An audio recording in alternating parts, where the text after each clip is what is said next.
Halo guys, Assalamualaikum. Jumpa lagi dengan saya di Geonusa Geografi Nusantara. Perkenalkan, saya Gina Puspita Nurbaini, Guru Geografi SMA Negeri 1 Cijeruk. Masih ingatkah dengan tempat liburan kalian yang berkesan? Pernah gak sih kalian berpikir, kenapa ya gunung itu kok besar dan tinggi menjulang? Kenapa juga pantai bisa dipisahkan dengan lautan dan buat kita jauh dari tempat pulau seberang di sana? Nah, dari pikiran-pikiran inilah yang membuat kita bertanya-tanya tentang bumi yang kita pijak. Dari sinilah kita mulai masuk ilmunya. Selamat datang di geografi. Secara harfiah, geografi asal katanya dari geo dan grafen. Geo artinya bumi dan grafen artinya gambaran atau lukisan. Jadi kita satukan adalah gambaran atau lukisan bumi. Nah, kalau secara umum untuk pengertian geografi diartikan sebagai ilmu yang mempelajari tentang lokasi serta persamaan dan perbedaan keruangan atas fenomena fisik serta manusia yang ada di atas permukaan bumi. Kita perlu tahu bahwa dalam ilmu geografi itu ada dua, ada geografi fisik dan ada geografi manusia.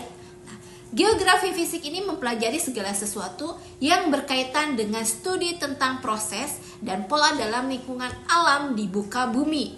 Ada tanah, kemudian ada air, sungai, pegunungan, bukit, kemudian juga ada hewan, tumbuhan, vegetasi, dan semua yang terjadi secara alamiah dan secara fisik masuk ke dalam geografi fisik.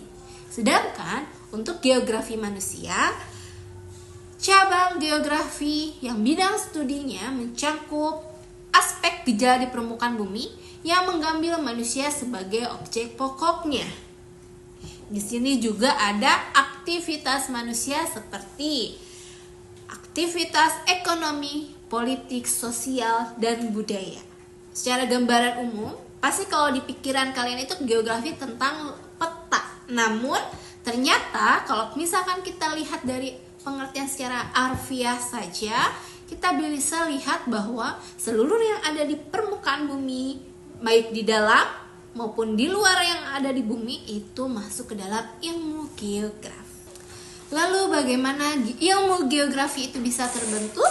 Nah, awalnya geografi itu berkisah dari para penjelajah dunia yang menjelajahi satu wilayah ke wilayah yang lainnya. Dan para penjelajah ini pun mencatat di setiap perjalanannya, di setiap wilayahnya dia catat dalam bukunya. Nah, semua catatan-catatan perjalanan ini bisa menjadi satu ilmu pada saat itu dengan aliran logografi. Dan orang yang pertama memperkenalkan geografi adalah Eratosthenes, seorang ahli astronomi dan filsafat yang pertama kali memperkenalkan geografi. Nah, selain ada aliran logografi ini, Eratosthenes ini juga memperkenalkan istilah geografika dan yang pertama menghitung keliling bumi secara matematis, dan hasil pengukuran Eratosthenes ini dijadikan dasar dalam pembuatan globe pertama kali.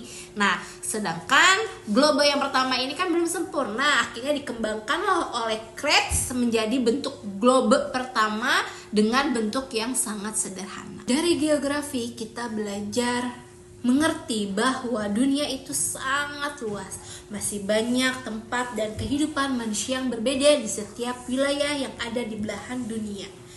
Kalau kita bandingkan dengan kita sebagai warga Indonesia ke negara seberang seperti Korea Selatan, begitu banyak perbedaan yang kita lihat.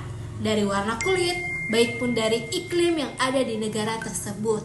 Ini menunjukkan bahwa geografi berdasarkan letak wilayahnya itu sangat berbeda dan menentukan dari kehidupan baik manusia maupun makhluk hidup yang ada di negaranya. Mari kita buka jendela dunia kita bahwa nyata dunia itu sangat luas dan kita hanya satu di antara beberapa luasnya dunia yang perlu kita ketahui. Kita buka mata lagi, buka lebar pengetahuan kita terkait dengan ilmu geografi. Dari cakupan geografi yang begitu luasnya, mari kita pelajari satu persatu. Bagaimana? Tertarik untuk belajar geografi lebih lanjut? Ya, simak terus video yang akan saya berikan di lain kesempatan. Selamat beraktivitas, semangat belajar, dan sukses terus untuk kita semua. Terima kasih.